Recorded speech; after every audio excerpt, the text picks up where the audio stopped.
What we're going to do is we're going to go in and we're going to have a short conversation with the Duke.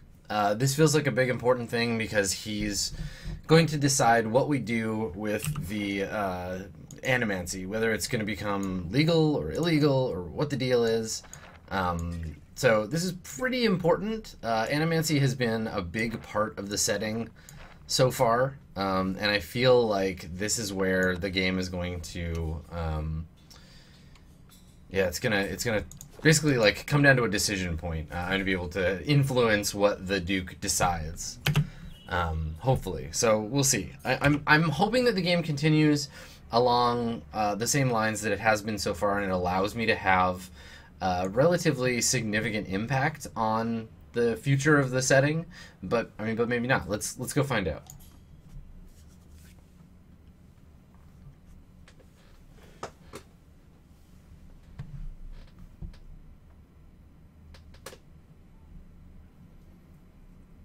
All right. So where are these hearings occurring?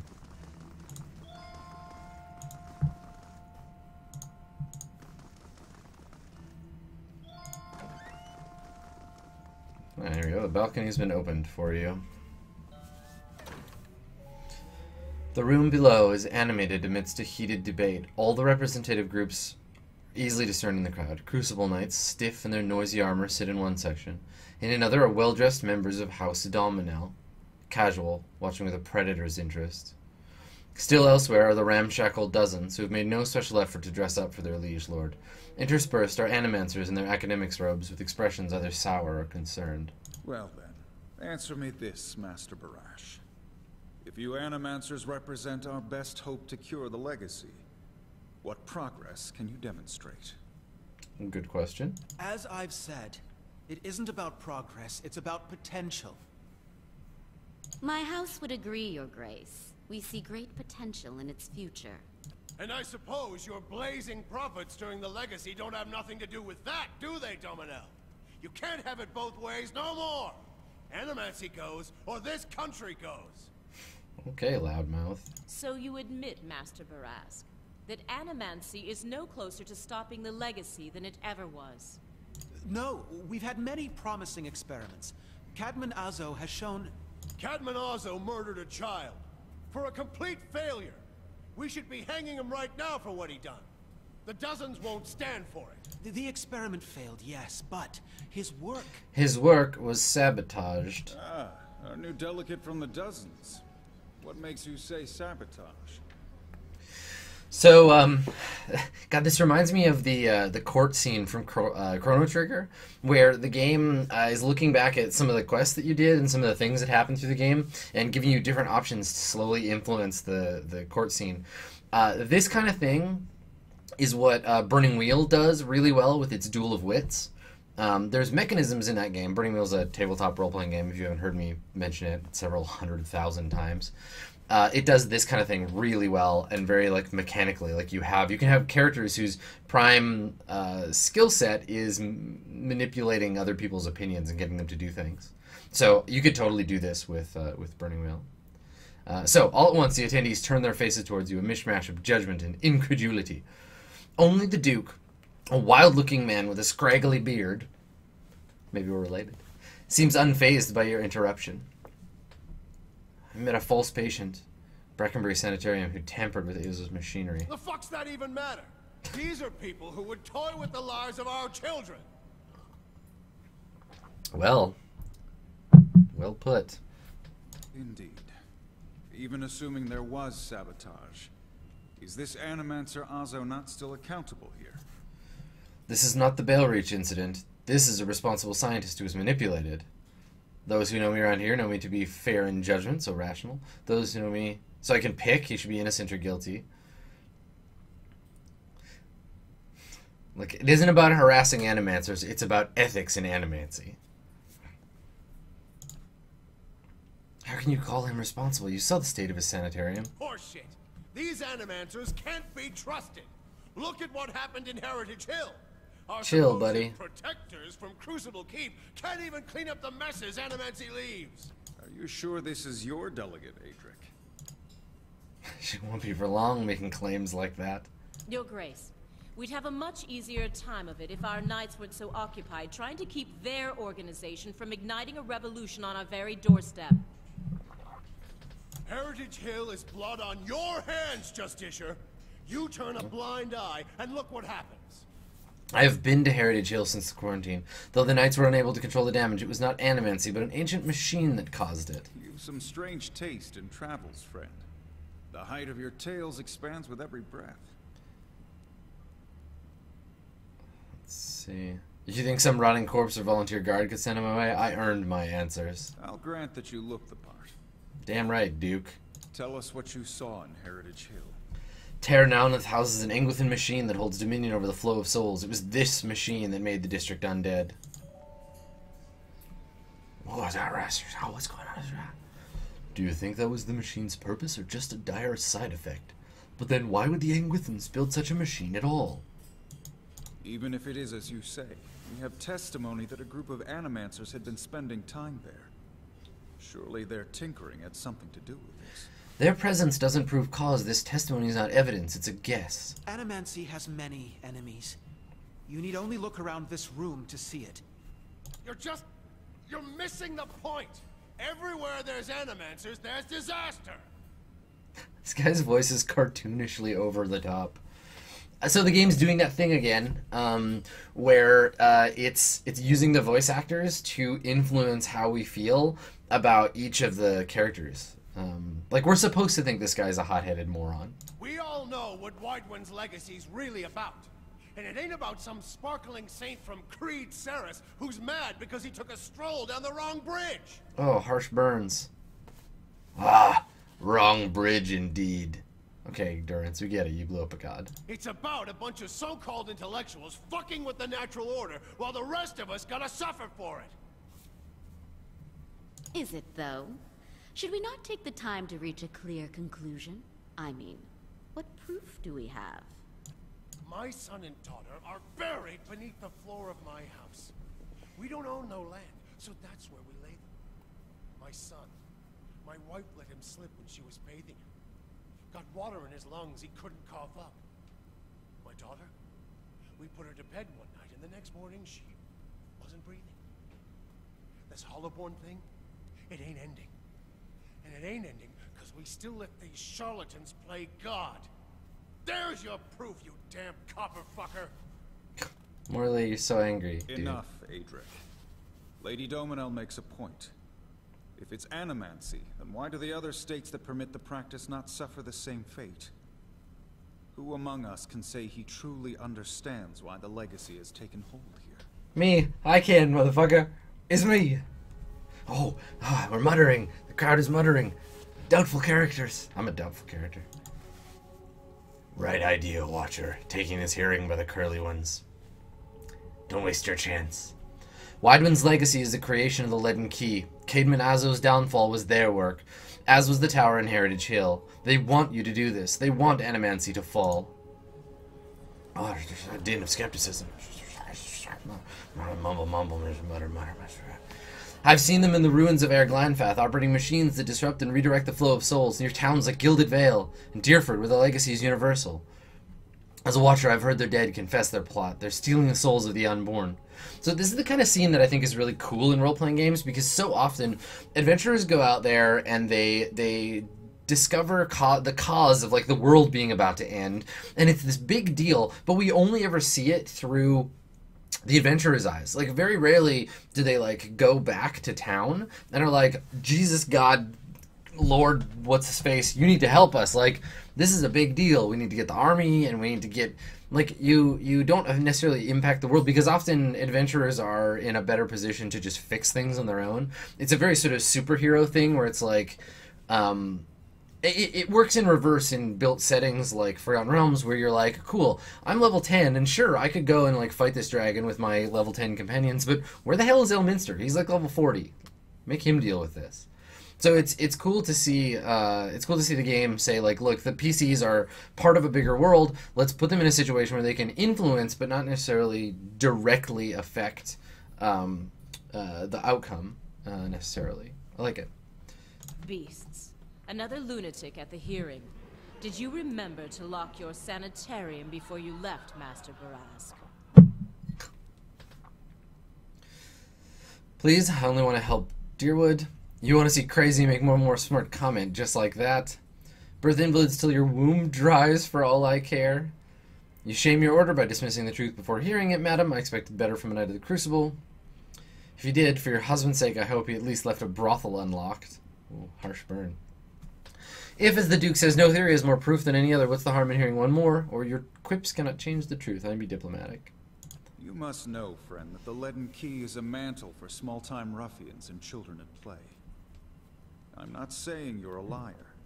Not yet. What a jerk. But you'd better start making sense of all this. Help us believe you.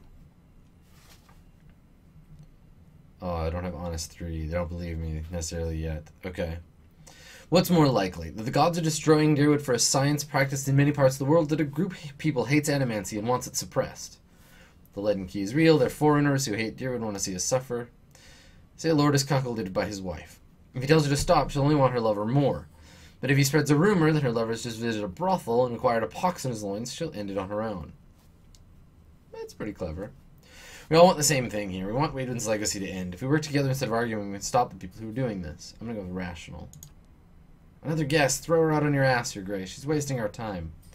I don't have Mechanics 5 or Perception 15. The Justicia's right. This is sanitarium talk. So they're not gonna believe me. You've made an unexpected case, friend.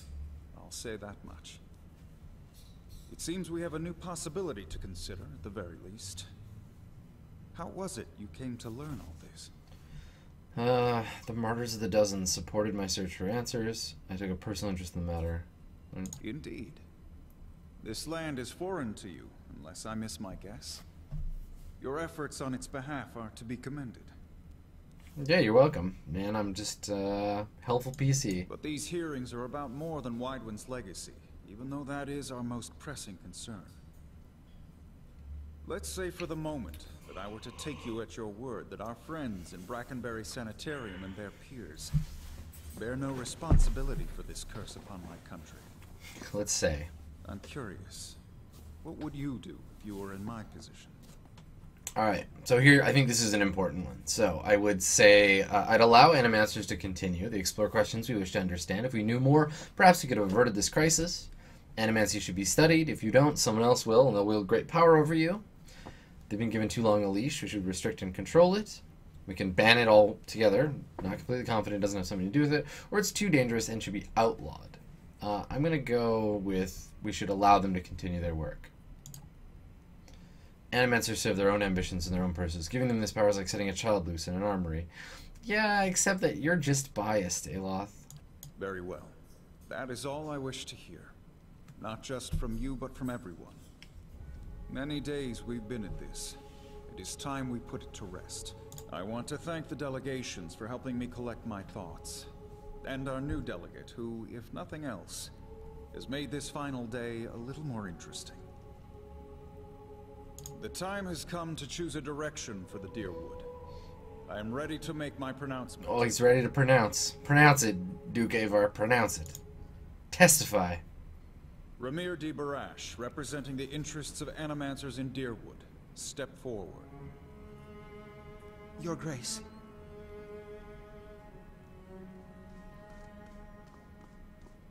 Who this?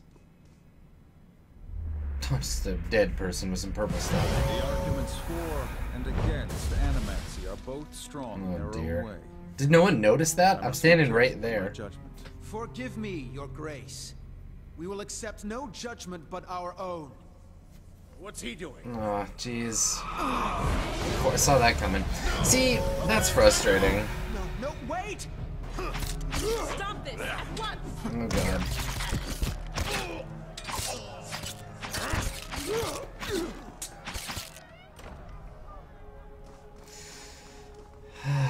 Well, I've given you every chance to end this pursuit. Shall I end it for you? how about I just fuck up your shit, bro? Another time. I am already Oh, late. god, this game just did two things that I hate.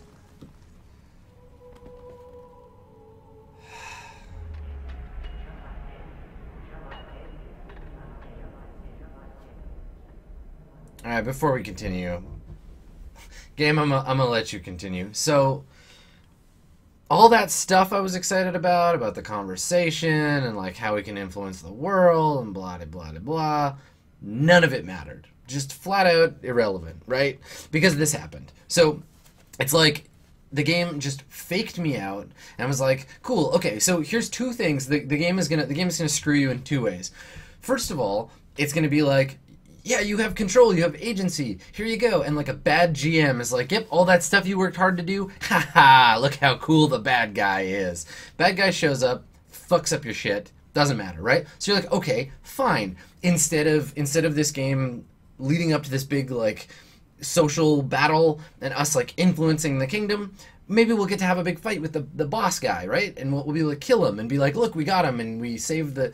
But no, it pulls the second bullshit GM move of being like, ha, the cool bad guy is so cool, he killed the Duke, and you can't do a fucking thing about it. So, whee, away he goes, back to his castle shaped like a skull, off in space, to do his own thing. So, Pillars of Eternity, I'm enjoying you, but you just committed two fairly significant role-playing game sins, for which I can probably forgive you, we'll see, but that's some bullshit. The words, "Shall I end it for you?" ring in your ears. You find yourself gasping for breath, struggling to keep your own balance. You drop to a knee and watch as Thaos hurries out of the building because he's so cool you couldn't possibly stop him. The world dims around you, the screams and clashing of weapons fading to silence. All that remain are the words. Shall I end it for you? Thaos stands at a pulpit high above an assembly of robed onlookers, you among them clustered around a wide circular pit carved of stone. He addresses a woman bound backwards over a large iron wheel. Ow, that sounds painful. Overlooking a great stone maw. Many of the woman's fingers and toes are severed, and the bottoms of her feet are charred black. The skin on one side of her face looks like melted candle wax, black and red and seeping, yet the angle of her back betrays a spine in ruins. For all that, her expression betrays little of her anguish. I am already at peace, Grand Inquisitor. Are you? Alright, it's a torture victim. So be it. If you desire no end, you shall have none. I find you guilty of heresy. May the eternal prison bar your soul from passage, for it is beyond redemption. He nods to a hooded attendant, who begins untying her from the wheel. You open your eyes to the beam ceiling of the palace's grand entry hall. The clangs of metal striking metal waft in... Waft? Wafting is like a smell word to me. Alongside the cries of the injured as you stagger to your feet. Thaos is gone. Hey, you're alive. He looks over you, frowning. Can you move? We shouldn't stick around. When deer woodens get stirred up like this, they like to start burning things. Off to one side, you can hear the clinking rustle of chainmail, and you look over to see a wounded guard slumped against the wall. He's trying to say something, seemingly directed at you. But at first, it's too faint to hear. He gathers his breath and manages to rasp out a few words. Lady Webb, she's the only. She must be told. She'll know what to do, please. Find her. Tell her everything. The guard passes out and slides to the floor, still. Return to Brackenbury and tell Lady Webb what happened. Oh, I shall. Come along, Piglet.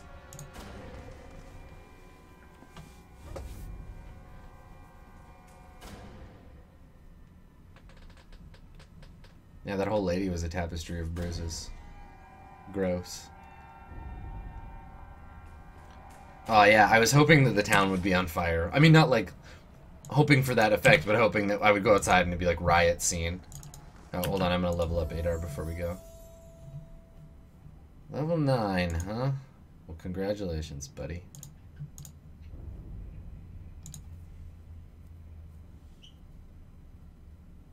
Vigorous defense.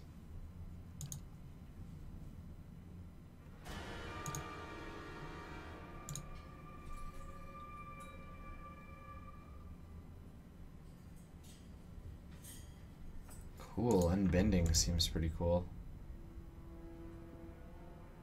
Yeah, I think I'm gonna take that.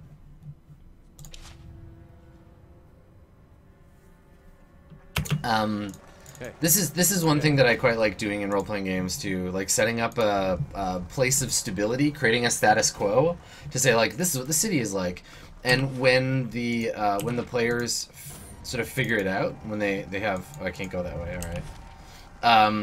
When they feel like they've got a solid handle on what that status quo is, then I like to change it. Oh, interesting. Random animat there. These lot are in league with the Animancers. Jesus.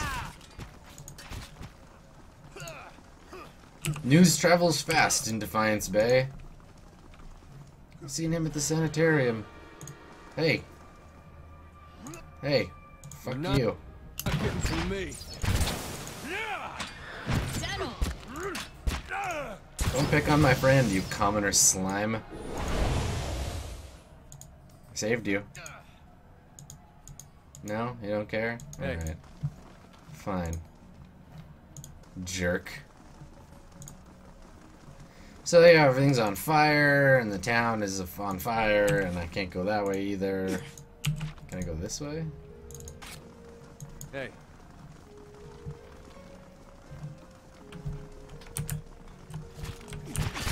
Ungrateful Animancer.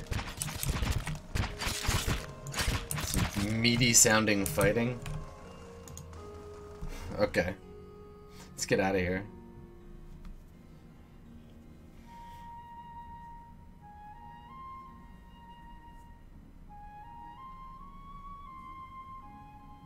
Nice peaceful loading music. Kind of out of place. Alright, to Hadrat House. Well, that's a lot of commoners. What are they burning? Oh, of course, the sanitarium.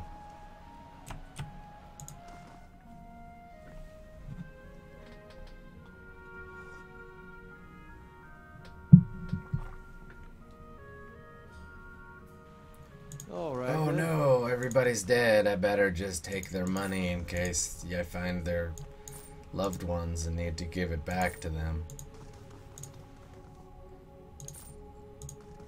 Wouldn't want that money to fall into the wrong hands. Yeah. I'll just, yep. Go on in here and... I can do that. Yeah, so, anyway. A simple test. No, the looters got it. Yep. Looters took all your stuff, everybody. Sorry. Yeah, I don't know. They were very thorough. Took everything. Just cleaned the place out.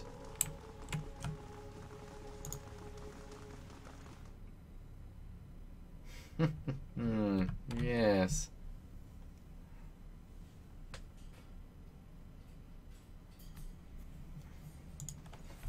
Oh yeah, no, they definitely made it to the second floor and took all that money too.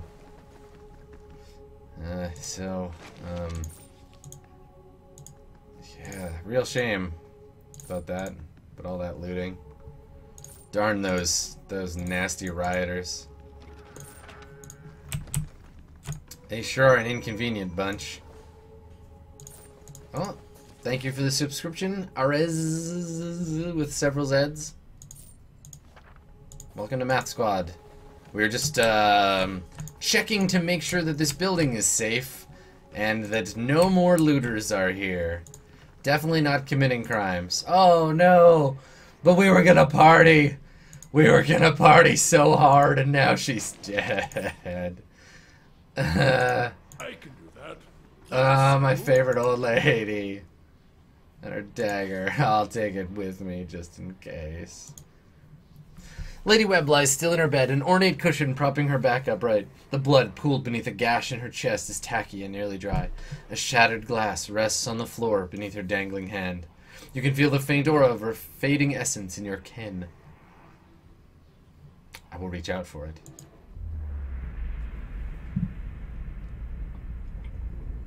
You make contact, and violins begin to play. Are immersed in a torrent of sensory input and experience. When it calms, you find yourself in the same room, lying in bed with a glass of brandy in your hand. Through the walls from the streets outside come the sounds of screams and shattering glass, and the cacophony of an angry mob. You take a sip and it warms your gullet. Across the room, the door opens behind Patient's steady push. Into the room walks Thaos. Oh no! We saw him earlier. Continued experience as to what a badass he must be. You wait until the last of the brandy has trickled down your throat before you speak. I was a fool to think I could tame these people. You came closer than most. God, he's so metal. A fine epitaph.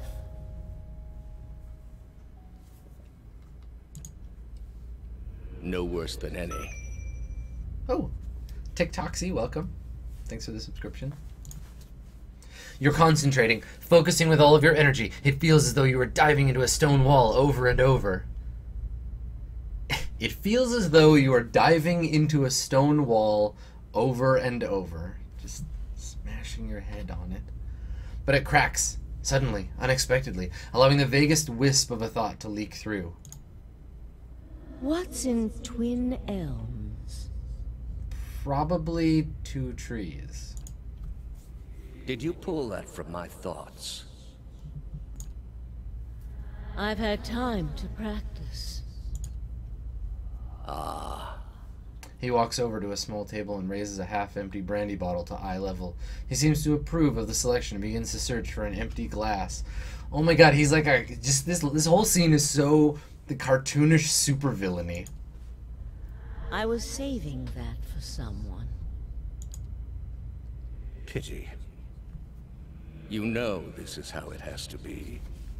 He replaces the brandy bottle on the table with care before approaching the bedside. Oh, so he didn't drink it. That's good.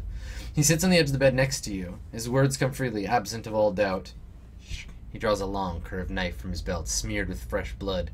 With his left hand, he gently pins your sternum.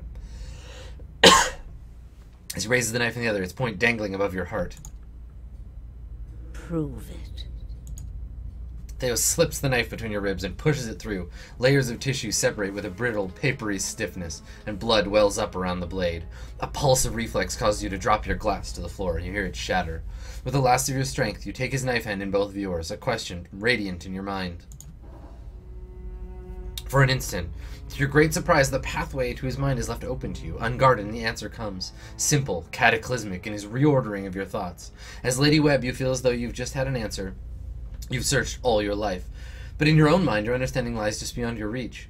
You look at Thaos with the wide eyes of someone seeing for the first time and draw your last breath as a black, velvety darkness, descends over you. Smoke rises above the city walls in billowing plumes that blacken the sky like a storm.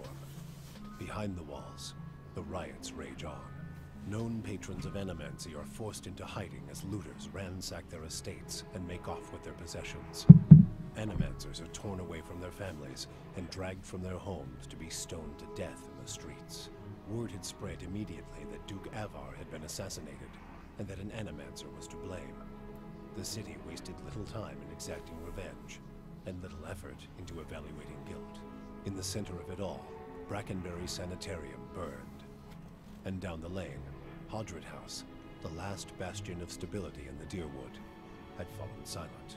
Now safely outside the city gate, your path points eastward to Twin Elms, where Thaos is bound, for reasons that remain mysterious as the leaden key itself.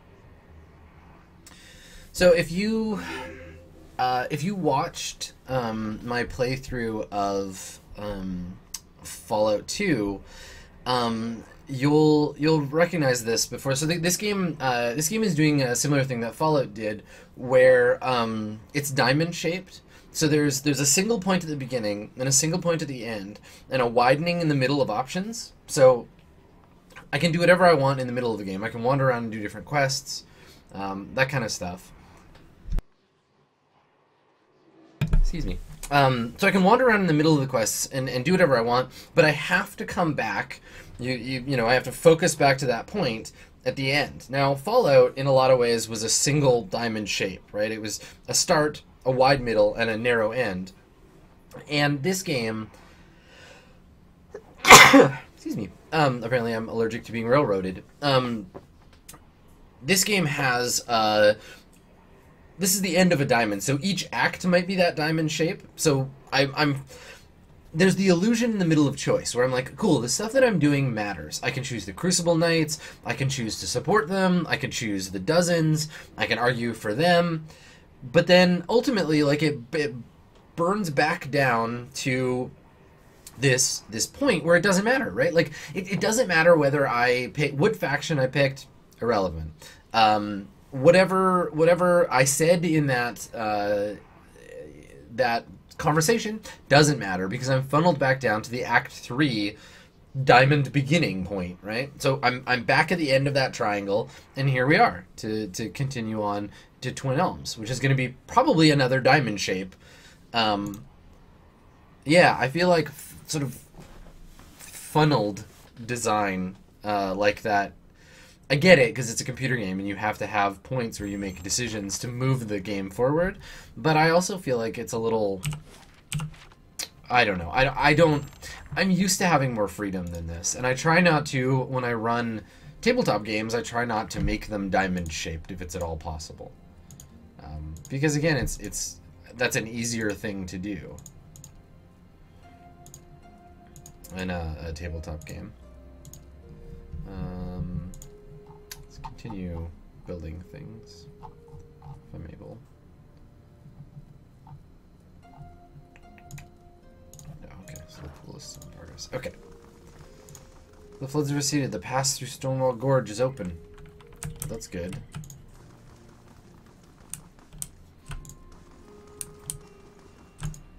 As you cross the bridge, Aloth draws up beside you. The fires of Defiance Bay cast a shivering, flickering light across one half of his face. The other is in darkness. It's a metaphor. Please stop. I need to tell you something. Go ahead. I have not been entirely honest about my motives for traveling with you up to this point. When I finished my training in Adir, I was introduced to an organization. All I knew was that they were opposed to the unchecked spread of animancy, and that they could guarantee me postings far away from the Seathwood my father and his Earl.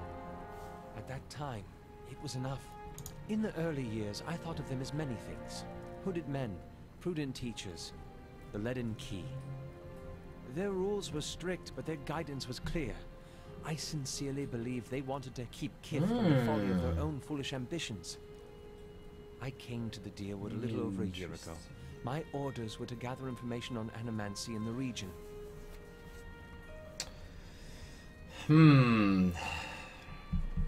Leaden Key, huh? A senior contact met with me every few months to receive my reports and issue new leads.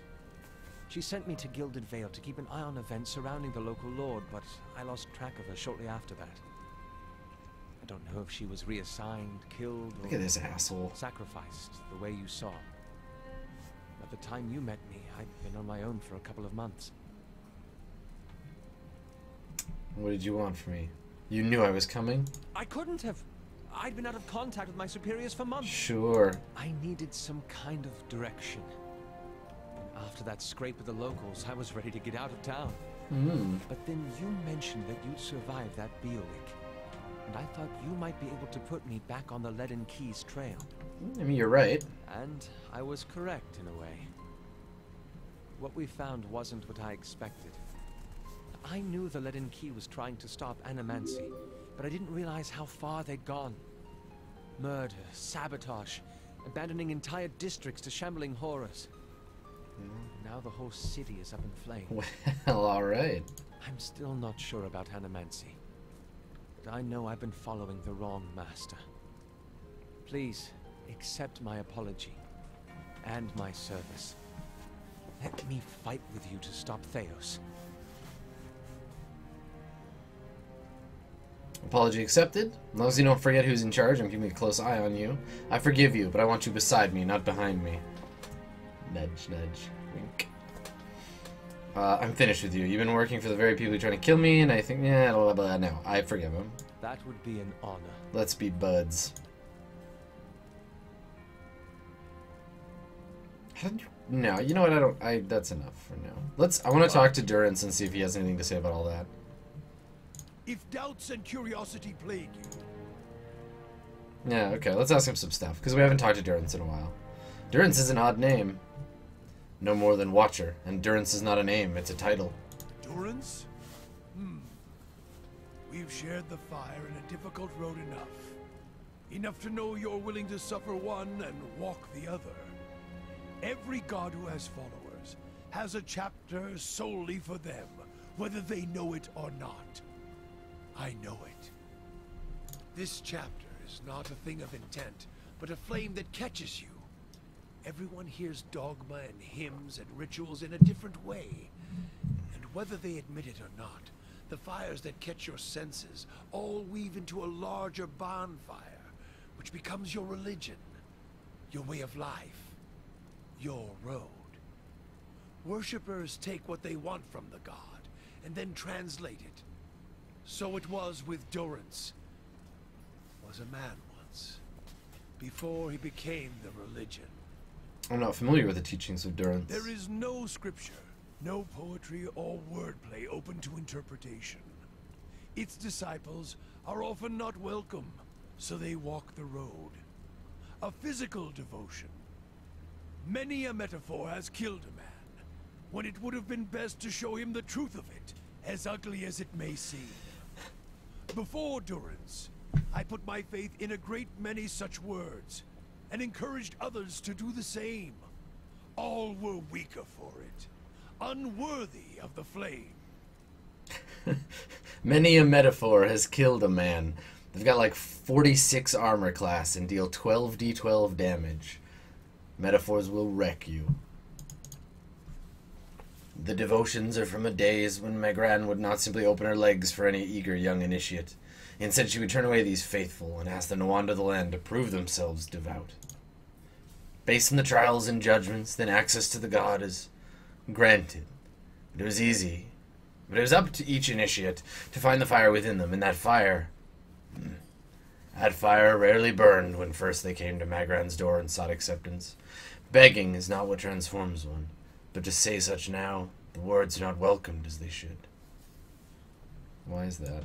The reasons are so many, you would age and die listening to them all. Well, like everything else you have But to say. the teachings of Durance also included casting established clergy out who might need reminders of such devotion as well. And no priest seeks to be removed from his comfort, whether food, bed, or a whore's warm mouth on his cock. Alright, buddy. Those are trials that few can bear to see let go once the comforts have taken them. They see the trials of Durance as unnecessary for the continuation of the faith. Inconvenient, sometimes. They hold fast that there are other ways to spread Megran's fire without leaving marks, as Durance taught. What do you mean, leaving marks?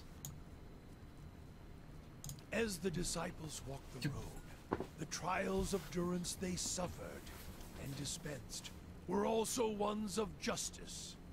All potential converts, even the faithful, were tested for weakness.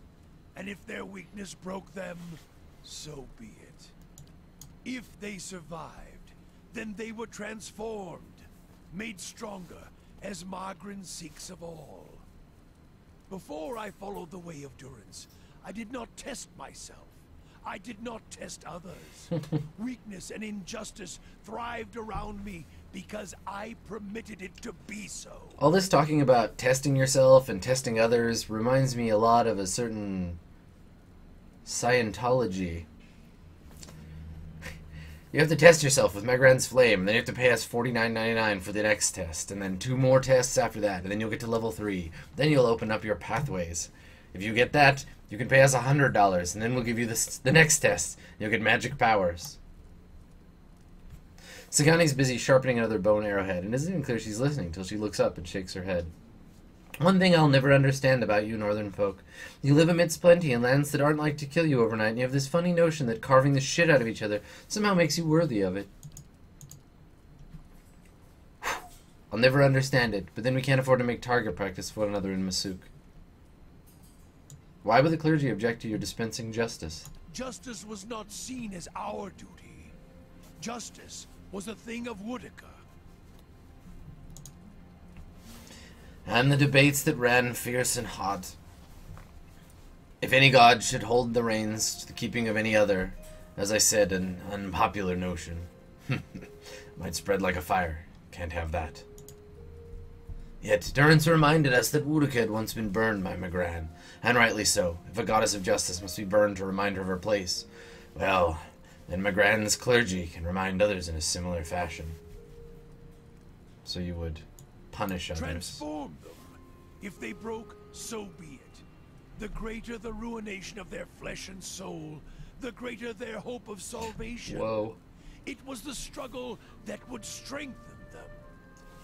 One can have enough of words until you hunger for giving the red gift to some prattling fool, whether they serve Margarin or not.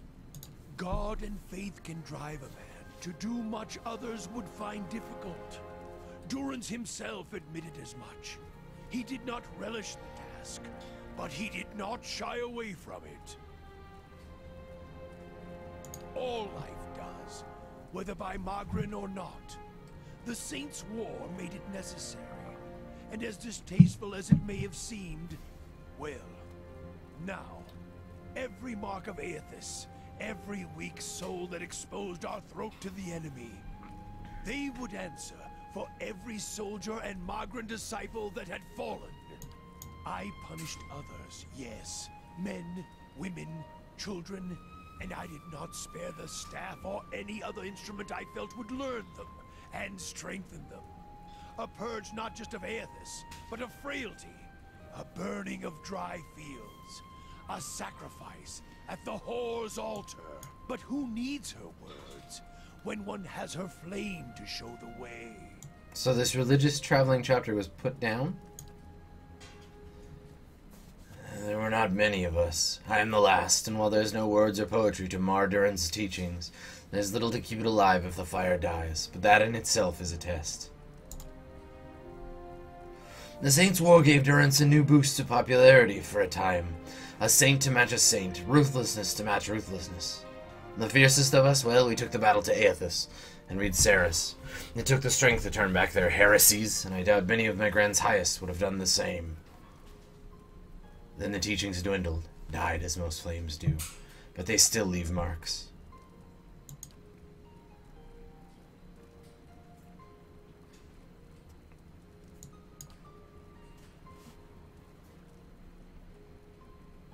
What are those symbols carved on your staff? Carved? This staff is a history. Acts leave their mark. Some symbols fall into the ash, others blaze brighter.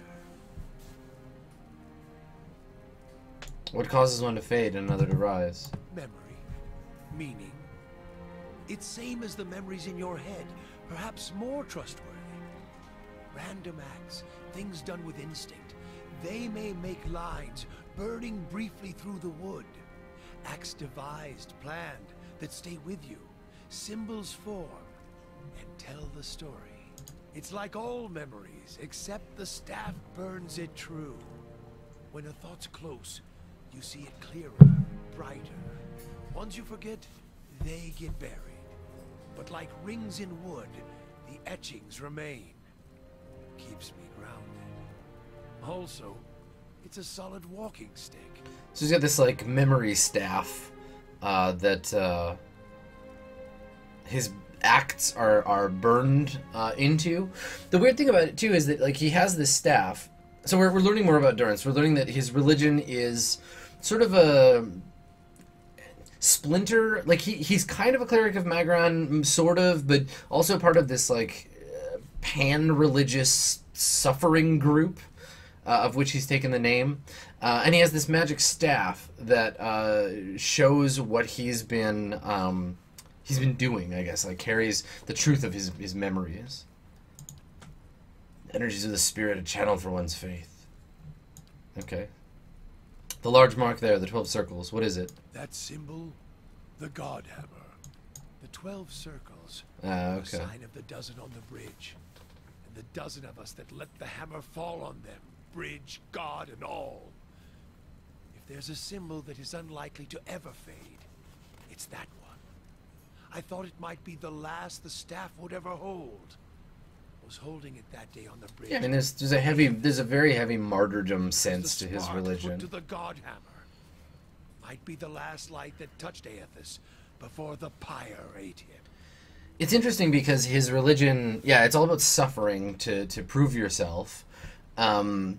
it's also about remembering the things that you do. So memory is important. And the God Hammer is this big sort of sacrifice metaphor, right? Like, God gave us the power to destroy the enemy god, and we used it, but we had to kill several people and damage ourselves in the process. Yeah, so there we go. I followed Durance. Durance would meditate by focusing on a single flame. The flame symbolizes bringing punishment to another, and inscribed above the symbol of one being punished. Huh. I suspect the answers will seed more questions. Alright, so he's done talking to me for now. But that's interesting. We've learned some things about Magran. So let's start making our way over to Twin Elms.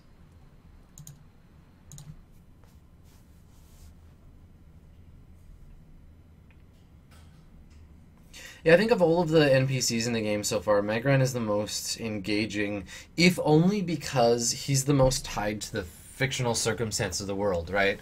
Like, if you make a character and your character's primary stuff is, hey, I'm a fighter, and I'm a human, and whatever.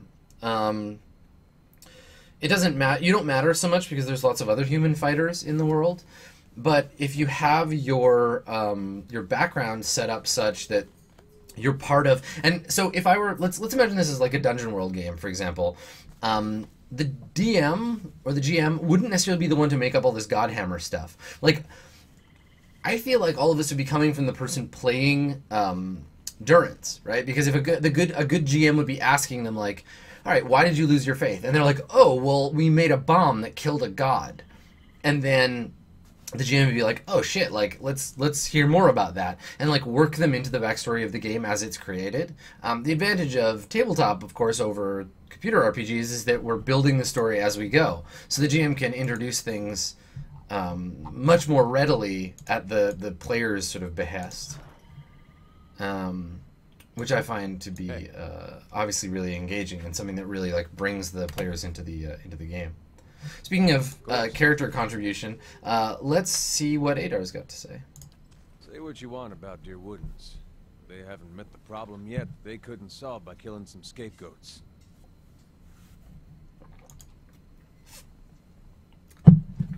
This game's driving me crazy. Why does it keep doing this? I wish that it would just voice all of the lines, or like it doesn't always seem like it's just special ones. Sometimes it just feels to me like they're voicing random lines. Like they're like, all right, this conversation has 14 lines. Let's like randomly pick 8 of them and do those. Well, I will step in. You fight for people because you see something there that deserves defending. Even more so because someone you trust sees it too. Then you turn around and they do something like this, and the person who made you want to help them is gone. They're doing what they think the gods want of them. People never fail to disappoint. Not like this one. People never fail to disappoint without guidance. Not the ones around here. They're downright regular about it. 15 years ago, they tried to kill all the Aothians. Aothasians? Anyway. Aothasians. Then the legacy happens, and they worry those purges had something to do with it. So how do they fix it? More purges.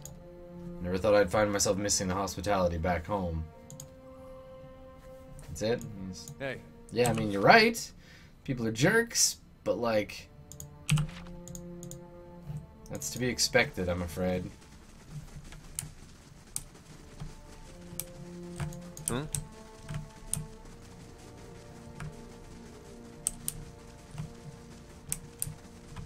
All right, then.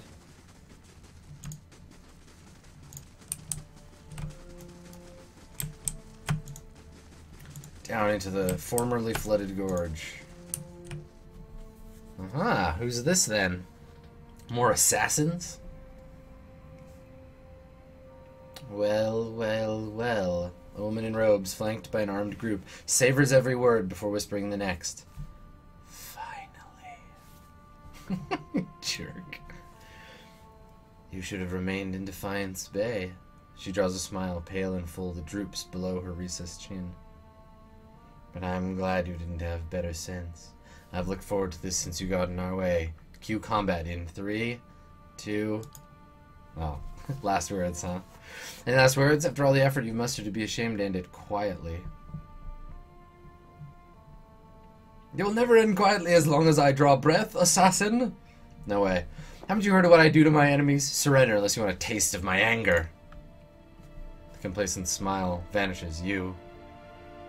Yes, I've heard. Corpulent man, muscled beneath rolls of fat, snaps his head in the woman's direction. I've heard it too. Kills without thinking twice, this one. By the flame, nailed it. Let it go. Shut up. I told you he's too big of a mouth, boss. But the oaf's got it right. I'm not here to die for nothing. Winds take you. At what point did I promise an easy job? How do I know you'll spare us if I give up? You don't. Not much guarantee, I see. So be it. Time to end this. I won't lie, I could have let them walk away, but I wanted to fight them, so I'm not going to let them get away. Because it's more fun this way. And besides, it's been all talk, and now I want some fight.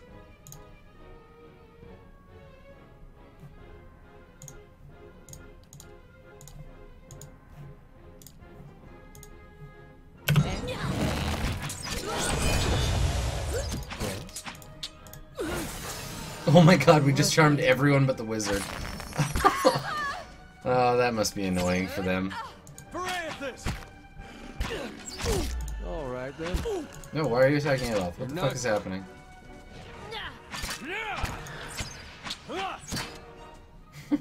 That was so strange. Yes? Get out of there, buddy.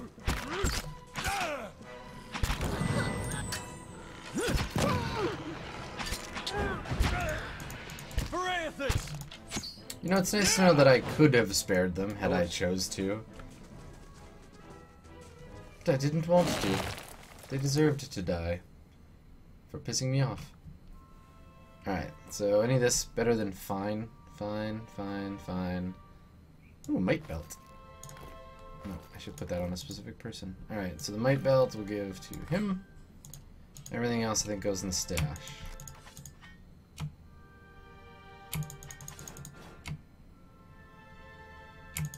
Fine armor. Fine armor. Fine armor! And what's this wizard got? Fine wand. Spellbook. Robes. Hey.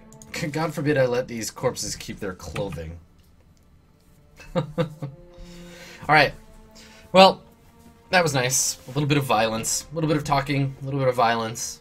And we're going to take a short break. And we'll come back in just a few minutes with some more Pillars of Eternity.